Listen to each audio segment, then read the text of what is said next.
mic না গলা রে আমি কমো না মাশাআল্লাহ ও এই বয়সে যে ডাকটা মারে এটা কি গায়ের জোর না প্রেমের জোর আরো জোরে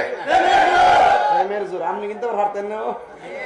আপনি পারতেন এটা আমি পারতাম না এবার যে বাপ হয়েছে এটা কি আমরা পক্ষে সম্ভব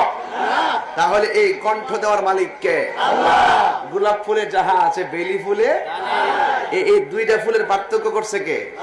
ফারুক ভাই একরকম কাউন্সিলর সাহেব একরকম এখানে একরকম আমি আরেক রকম এই চারটা মানুষের আকৃতি প্রকৃতি ভিন্ন বানাইছে কে এখানে হিংসা করার কোন সুযোগ